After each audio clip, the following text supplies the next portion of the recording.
It's 2025 and the Ball brothers are officially back. It's nearly a decade after their run at Chino Hills and things are really beginning to look up for the trio. Last year I made a video on how things weren't going so hot for the Ball brothers. At the time, LaMelo was battling injuries, Lonzo hadn't played in years, and Jello, I don't really know what Jello was doing. But fast forward to today, and LaMelo is dropping over 30 a game, Lonzo had some cartilage grown in a lab and jammed into his knees, now somehow he's dunking on that thing, and LiAngelo Ball just dropped the hottest track of 2005. Now LaMelo Ball is having one absolutely wild season this year. Now on the surface it looks like LaMelo is just chucking shots on an awful Hornets squad that's currently 7-26. But this dude is putting up a ridiculous 30 points and 7.4 assists in the meantime. This isn't a regular season. I mean, since this guy was a kid, he was basically doing the impossible. And now in the league, he's chucking 1-foot 3 balls, hitting some leaping touch pass BS, and chucking more than half his 3 balls from 4 feet behind the 3-point line. LaMelo may just have had the wildest basketball career I've ever heard of, and we've literally witnessed this shit from the beginning. His game was basically bred to play alongside his brothers back in high school, being able to find space in any way possible while being incredibly undersized for the high school game. LaMelo could basically shoot as well and as quickly off the dribble as off the catch, which still holds true today. And although LaMelo has some of the most creativity around the basket, you can tell he's been undersized most of his life, as the majority of his interior looks come from that 3 to 10 foot range rather than at the basket. I mean, from Chino Hills to Lithuania to the JBA to Spire to Australia, now finally to the league, LaMelo's been a major roller coaster through his whole career. And although he's at the top of his game right now, that isn't to say that there aren't some moments that don't look like it. I mean, LaMelo plays the most chaotic brand of basketball that I've ever seen in my life. This dude literally looks like he's on the And1 tour spamming the dribble stick on his controller at 6'7". His ball handling on the perimeter is ridiculous. And from about 30 feet in, this guy's a threat.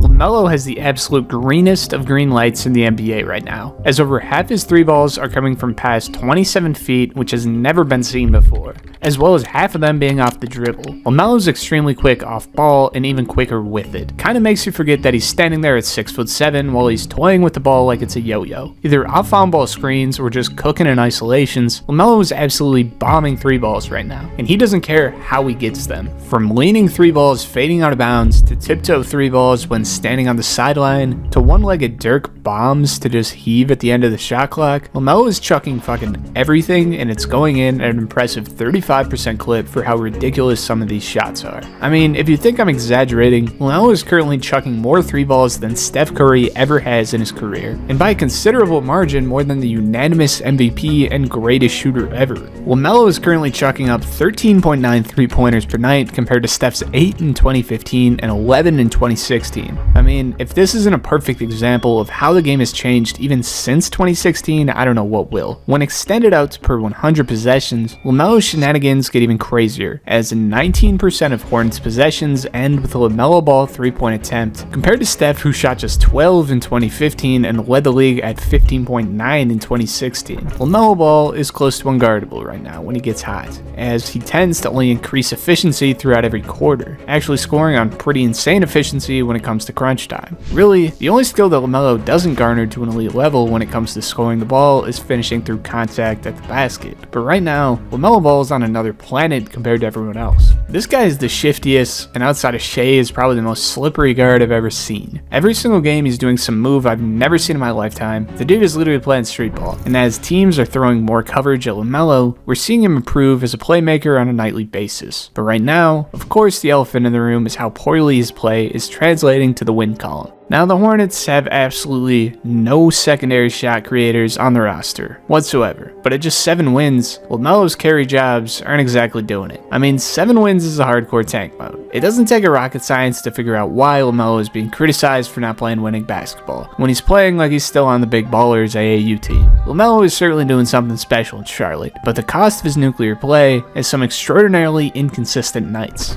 That's all I can say about is that I'm glad I can watch as not a Charlotte Hornet fan. Whether you love this guy or hate him, the same as it's always been, in 2025, the world still can't stop talking about LaMelo Ball. While Lonzo Ball is seemingly getting talked about for the first time in a while. Now, despite being the best player on that Chino Hills team and the highest draft pick as well, Lonzo was never really a star in the league, but before he went out, was certainly becoming a star at his position. After working out a lot of kinks in his game, Zoe's last year and his play in Chicago before the injury were pretty impressive. I mean, we didn't exactly see Lonzo out there taking dudes off the bounce like LaMelo, but he could certainly initiate some offense and hit more talented scorers efficiently as still one of the better pure points in the NBA. Although he wasn't really getting to the tin and scoring efficiently, Zoe fixed that jump shot enough to actually be a competent scorer at the NBA level, coming basically strictly off 3 balls and a transition layup here and there. But as an all-defensive level talent and an elite playmaker, being a 13-point scorer on the Bulls, stroking 42% of his 3-point looks, made him one of the best role players in the NBA for a brief while. When 35 games into his season, I don't think anyone really realized what the hell happened to Zoe. Not only was this a no-contact injury, by the way this guy moved out the floor, this looked like a no-pain injury. I mean, look at the dude walking off. This dude looks ready to play a 7-game series. But in reality, he wasn't ready to play again for over 1,000 days. Now, after a weird feeling in his leg, Lonzo bounced around the entire country to top doctors specializing in injury recovery of this kind. But time after time, the doctors were saying they had never seen this injury before. I mean, if I pulled up to the top doctors in the world and they told me they don't know what the hell's wrong with me,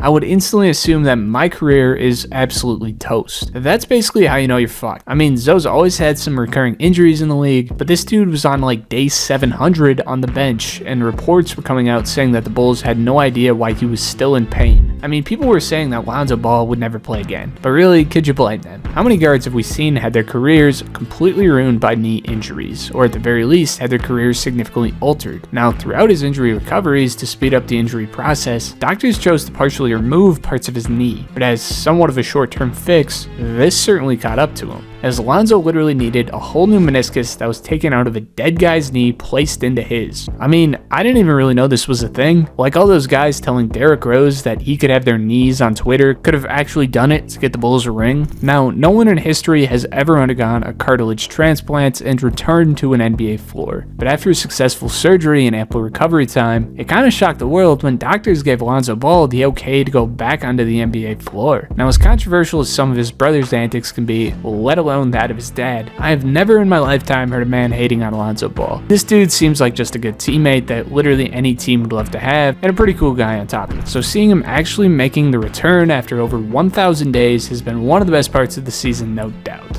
Now, to say that it's the same old Lonzo, that'd be a little disingenuous. But upon his return, this guy has certainly shown some promise. Now, although he's not playing the minutes he used to at 19 a night with 5.5 points and 3.8 assist averages with 33% and 30% shooting splits, it's not really as bad as that sounds. Lonzo has always been inefficient from the field because he shoots less than 1 2-point shot per game. He's chucking threes, making assists at nearly a 3-to-1 assist to turnover ratio, and is by far the best defender on the team right now with a 2.9 defensive box plus minus. Now, analytically, Lonzo Ball still is one of the most positive players when it comes to the team's success, with a BPM indicating he's one of the best players on the team, which, although that could be a bit of a stretch, of course, I think that the stats mixed with the eye tests indicate he's a jump shot and some recovery time away from being back to a pretty high level place in the NBA, which is really just incredible given what's gone down in the past 3 years at this point. Now, with the 2 full seasons that Zoe is out, this guy missed out on his age 25 and age 26 seasons. This is certainly pretty shitty, but this is not as bad as missing out at age 26 and 27, 27 and 28, or 28 and 29. What I'm trying to say is that we still have plenty of time to see a prime Lonzo Ball, which is pretty exciting for everybody. Now, I'm sure that the Chicago Bulls are pretty excited to see him playing as well, but the reality of the team is that they're in a deficit when it comes to their future right now. They bet on themselves.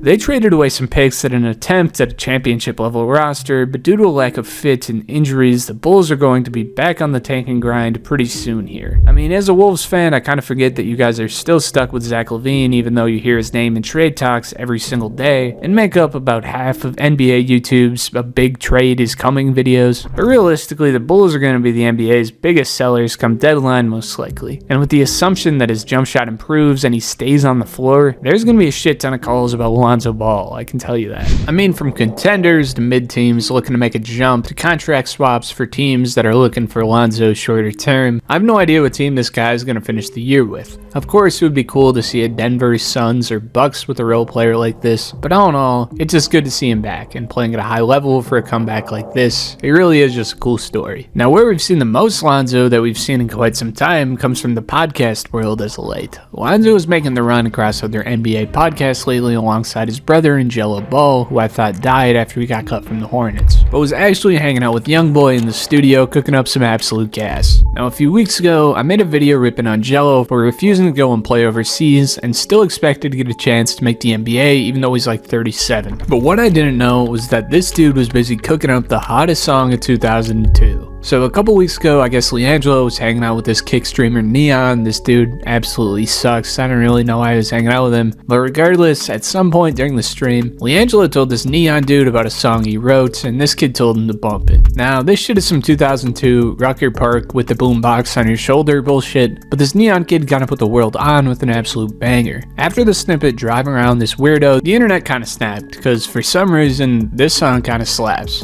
Telling LiAngelo to drop the song, and he gave people what they wanted. Jello, with a feature from World Star Hip Hop, currently sits at 2.2 million views on YouTube in 2 days, and sits on number 1 on trending. I mean, for LaMelo Ball just recording a song by himself, this song's kind of fire. The whole internet has been hyping up this track to where the Cavaliers and Bulls are bumping it in their locker rooms, and has had that success to where I'd be willing to bet LiAngelo actually gives rapping a try with some legit producers. Now with LaMelo playing street ball in Charlotte, Lonzo Ball back on the court, and LiAngelo dropping hits, this is the most we've talked about the Ball brothers in quite some time, and honestly it's pretty exciting. Whether you love them or hate them, back in the day there was no phenomenon that got the world talking like Chino Hills, and while the NBA's ratings are down, whether it's some stupid meme song, a role player, or a guy that's on a 7-win team, anything that brings the fun back to basketball is a win in my book. Thank you for 50,000 subscribers. The sport lately has been pretty insane, and I appreciate you boys for everything. As always, thank you guys for watching, and I'll see you in the next one. Peace out.